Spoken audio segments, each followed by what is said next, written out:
start actually. So you're here now, I have to do something. This is part 2 of Painting Pete, and we've just had a lovely lunch. Nice to be back again. And this morning, before we started, of course, we did a bit of a kind of movement thing, and I feel like that again feels appropriate to me to kind of shake it off a little bit, you know. And you can join in if you want. It's lovely that there's people that are all dancing here. Okay, and also I remember doing this over in, I was giving a demonstration in a hotel, and it was quite a big crowd of people, like, and it was like, you know, beforehand it was like this, and a lady in the audience said, you know, she said, you're waking up your chi, that's what you're doing. So ever since I feel like I'm justified in this, it's not just a kind of like, shit. But something's happening.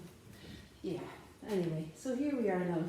And I feel like I can kind of know, I can identify where things are according to what's here, and also that there's room for a bit more flux as well, and you know, maybe it'll be helpful now to place something of the crown of the head, and to locate where the neck extends out from the collar there, and where it would enter and exit the face. I'm just going to trust that if I press start, it will actually start. I'll keep that on. Okay, yeah, so here we are. Alright, I reckon that it would be a good idea to bring something nice and light on the left side of his forehead there. I'm just going to take another person's. Whose is this? Mine. Can I borrow that? It'll come back dirty, like. Well, maybe not. But it's good to have a couple, I think. And there's a whole pile of containers if you want to take a second water, so you don't have water that's gone really muddy to work with. Okay, so noticing that there's a light edge to the forehead there, and I find when there's a light edge, it's no harm to put a warm colour on. So let's see now. And of course, if you are trying to get a warm, clean colour, it's best to give your palette a little wash, you know, just especially with the clean. If you're trying to find something that's going to represent the light side. And I'm not really looking to paint a continuous line there or anything, but just to print an edge that feels you know, a warm printed edge, I think, yeah. So let's see, there might be something maybe there. Have you got ulcer in there, or is it? So that's cadmium red, and I think that's cadmium orange, or Windsor orange, but whatever I put on the list. I'll pretend that's what it is. Something like that. Yellow and red, like. Yeah. Really, you could use lemon yellow as well, maybe. And actually, I know I was saying earlier, that's all quite, well, I just feel like I want to put some of that warmth down there as well. And maybe even up here, there's a kind of a warm, sometimes where there's an extension out into the light, you can feel like putting a touch of warmth there will cause it to read as though it's protruding a little bit more. So I suppose that's why I feel like it's helpful to put the warm colour in these places. And for me to keep the energy alive everywhere, you know, to kind of find that I'm not just zooming in, especially just after coming back. I want to keep my options open and continue extending out the way. Noticing things like the direction of the jawline isn't far off parallel to part of the skull, but there's quite a lot of space between the brow and the top of the head there. So there's something there might be helpful, just pushing and lifting. And it might change, might need to extend further up, I don't know. But for now it's good enough anyway, until I'm sure I'll let it alone. And maybe a bit of something more to explain the facial hair. I think there's a kind of an absence in there.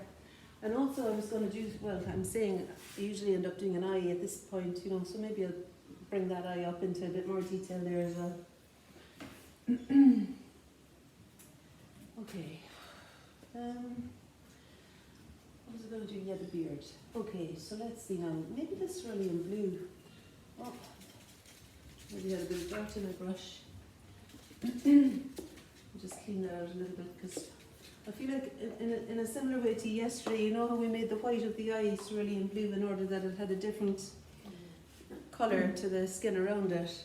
I feel like I want there to be a clearly differentiated difference between the surface that represents the hair and the face and the surface that represents the skin.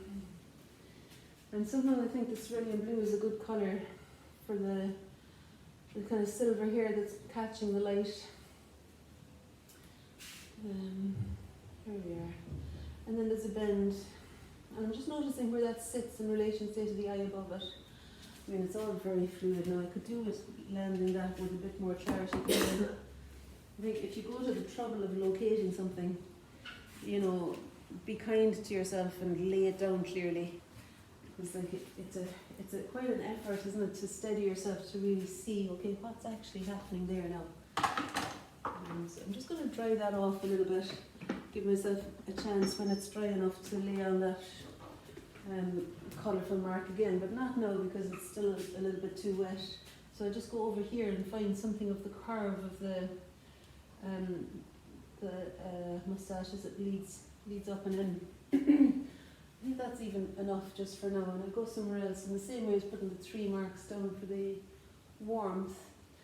I'm going to also find the colour, this over here somewhere, or maybe it just flagged itself up as soon as I started using the cerulean blue. I thought, where else is it available? And it might be in the hair that's short here and catching the light a little bit.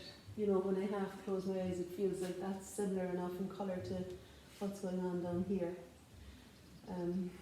Yeah, alright. And we can also include some of that over the yellow ochre from earlier, just to let me feel like that's still part of the beard as well. And while I'm waiting on all of that drying now, I don't know what I'm going to do, but it won't be there. You heard it here first. I'll clean that out. Let me just see. So again, like at this point, it might be helpful to stand back. Of course, the ear is kind of an absence, isn't it? And also maybe the neck. Yeah, so when I stand back with my eyes half closed, it feels like this is quite a dark shadow shape that has yet not been really identified at all in any clear way. The shadow of the under the cheekbone has been clearly explained, but really not the shadow under the jawline there. So I'm using the cadmium red, and I just dried my brush off. When I saw that there was a bit of a lake of red there, I thought rather than starting all over again, I just dry the brush so that it's damp now, and I think it'll still be okay to keep that consistency, and then putting some of the sap green into it. So I'm looking at the colour I'm aiming for as I'm making it, a bit more red. Okay, and I think I want to do this, yeah. I want to just say, okay, this is where the neck ends and the face begins. Recognizing that that anchor point there could maybe be clarified too. Just use another brush with the ultramarine blue, because possibly that's more like a triangle of bluish dark, I think there. And it helps me identify the position of the jawline when I know where that is, that shape. And then okay, yeah, so the neck is kind of got a vertical there, and then it extends that way a little bit. And I place that according to where it would cut through the socket of the eye from where I'm standing. And to me it looks as though the other direction of the neck would slice a bit off the moustache there. So something like that. Now I don't want it to be so evident, the edge of the neck, but I kind of wanted to know where it was too. So I'll just see what's happening on the way up to it, and I can lose it a little bit after that again then. So by pressing and lifting, it lets this area flood a little bit with colour. And I'm still keeping my eyes half closed because I just want to really subdue the neck enough that it sits back and lets me see what to do next in the face. The front of the ear has got a little triangle of dark where it sits against the skin there. Maybe it doesn't sit quite so far back though. Yeah, about the width of another eye, so maybe there-ish. You know, the width of another eye socket before we get to the beginning of the ear. And then, let's a little bit of a shadow that meets the top of the ear, where the top of the ear connects with the face, maybe kind of there-ish. I don't know, something like that, I think.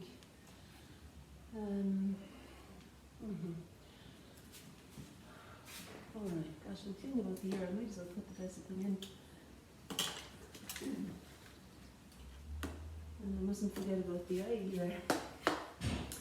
And actually, so, I was reading a book about a painter in America there, I remember his name later on, but he said something very significant, I thought, and it was to, don't let anything on there that's annoying you for too long.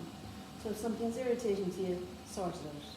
If it's not irritating and it's out of place, it's alright. But if it's drawing your attention, and so I think I could say that about the neck a little bit, that all of this business here is a little bit kind of distracting, where it's meeting there the white bits, and even just, you know, I'm not exactly sure what's happening there, but it's certainly not as bright as the forehead is.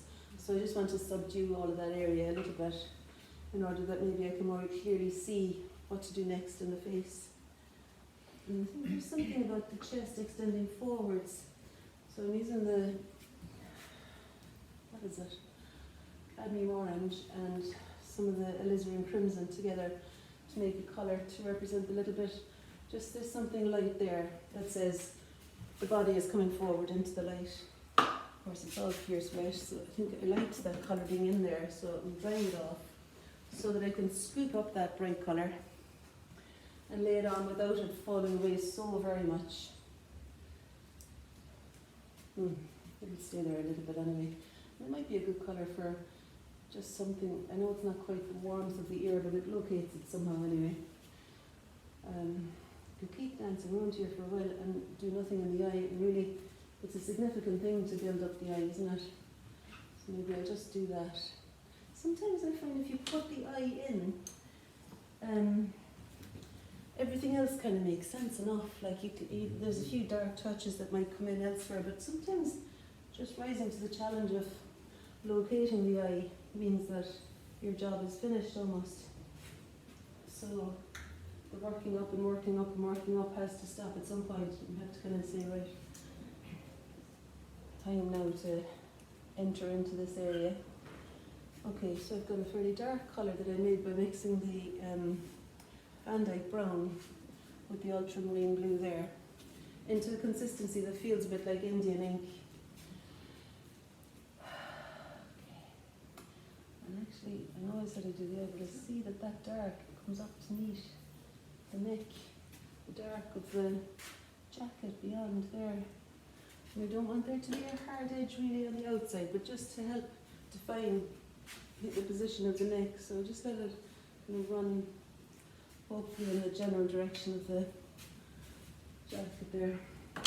And it's not especially bright there, but there's something. So I just put in some touch of skinish colour. Okay, stop it now. And up here. Okay, so what's going to happen next up here, I wonder? Yeah, so let's see about the shadow that represents there's a kind of a triangle of shadow in here. And it's also maybe, so I've half closed my eyes again now so that I'm not seeing too much, but just finding the darkest bits in the eye area. And then there's something that comes down that feels a little bit warmer, so I'm putting some cadmium red into that to explain this little junction here, where the eye extends a bit further forward. And as I do that, it helps me too to locate now something of the C shape of the nostril where it meets the brighter cheek. And that's quite warm, that little area. It feels like it's a warmish colour. It's a real challenge, Pete, isn't it? Keeping the eye open after lunch. You're managing brilliantly though. So far. Yeah, so far so good. And then there's the just the dark of the nostrils. And like I was saying to you, David, it's really worth locating the position of the nostril really well so that it explains the turn of the head to you. What colours are you using there? Oh, so that's the ultramarine blue into the brown and blue and the bit of red. So it's really just blue, Okay. blue and brown, I would say. Yeah. You know, the ultramarine blue and the Van Dyke brown. And I think when I put some more red into it, it's a similar tone, but it's got some warmth in it, and so it might allow me to do something in the corner of the mouth as well. And really, I'm doing my best to locate the corner of the mouth, so it seems to run along an arc with the underside of the nose there for me. So it's almost like it's kind of sitting somewhere like there. And I just put it on vaguely and see what I think of that.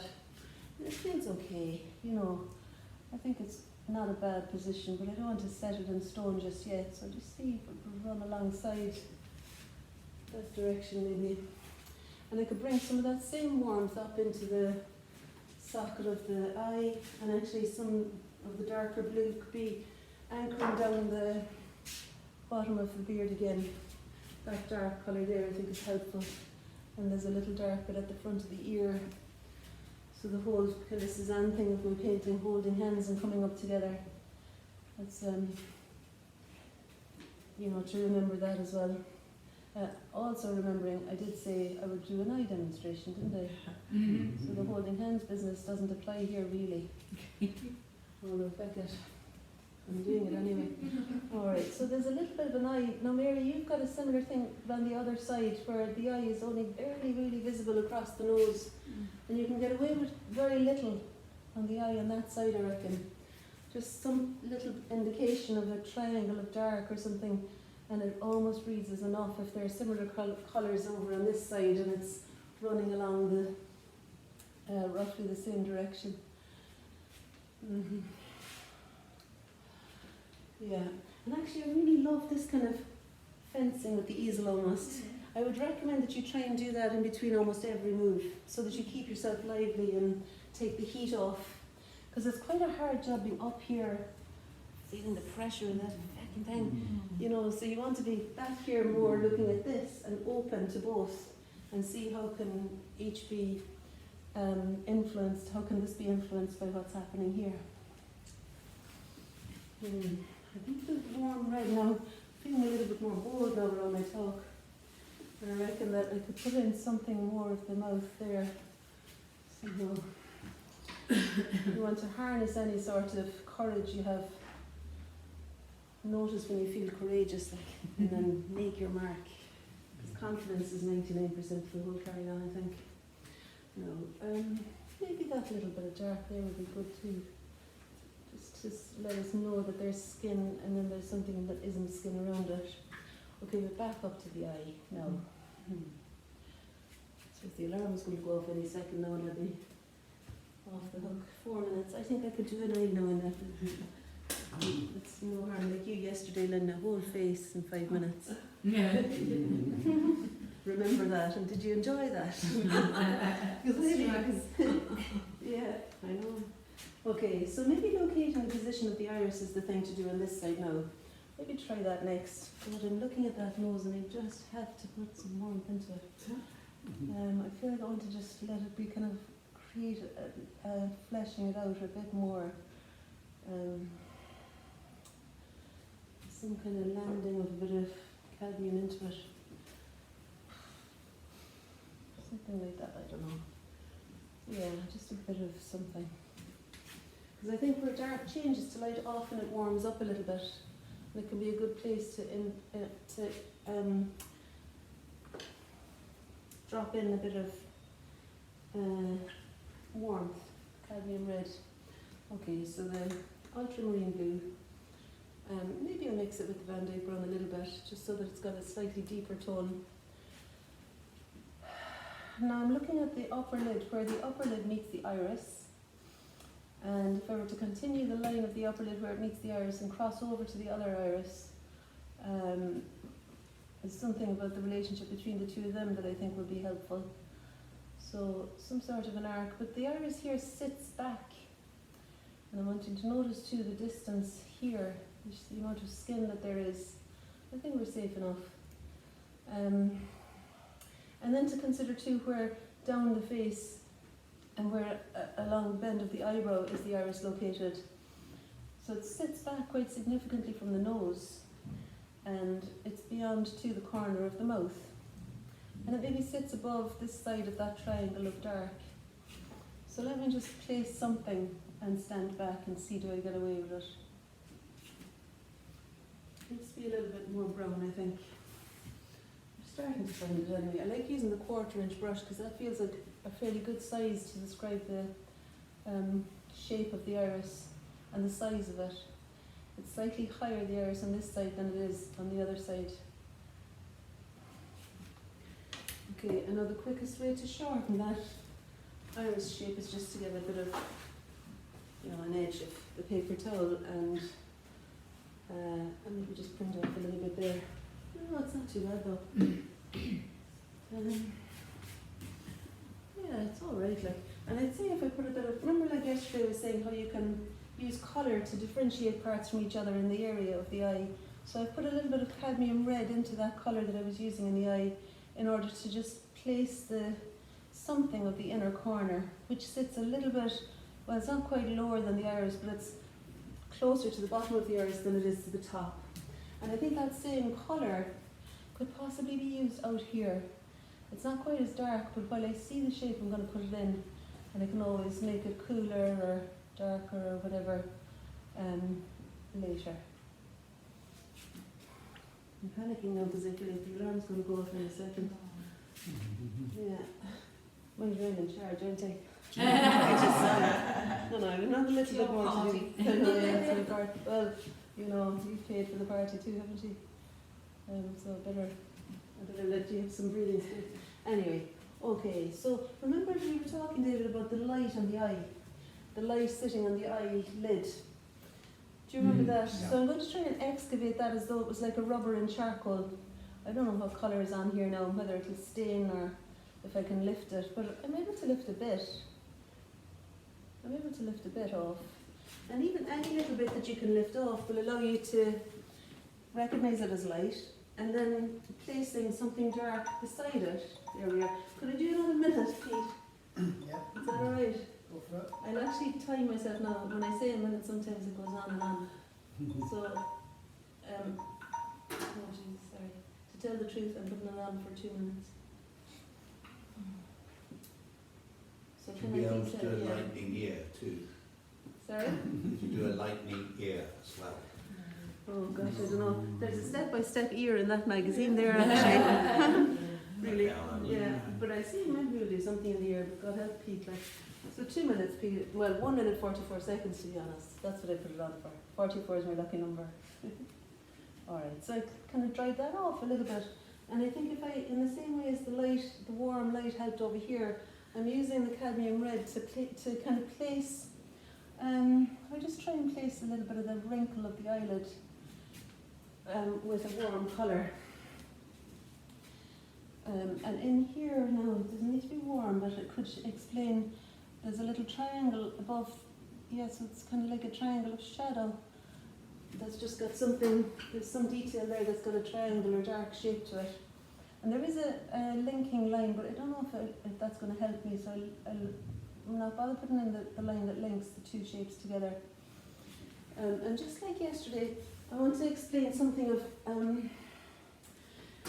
how to kind of make it feel, without doing too many marks, how to feel like there's a bit of detail in there too, And the cadmium red, there's something kind of thin about the skin here, and I think warmth, not quite that warm, but warmth seems to be a good way of describing, maybe it's okay actually.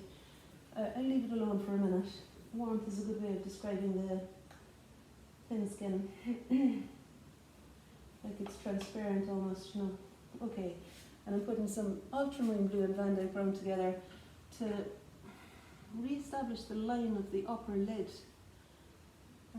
Now that I'm fairly happy with its location, and maybe let the pupil drop down from it a touch, and just bring it over here a little bit as well, showing how the eye sits up into the lid.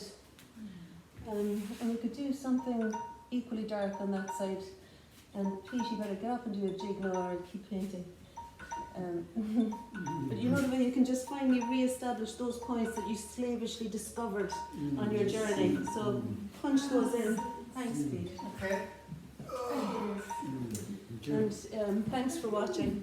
I suppose I might lift that up and let you have a look at what happened.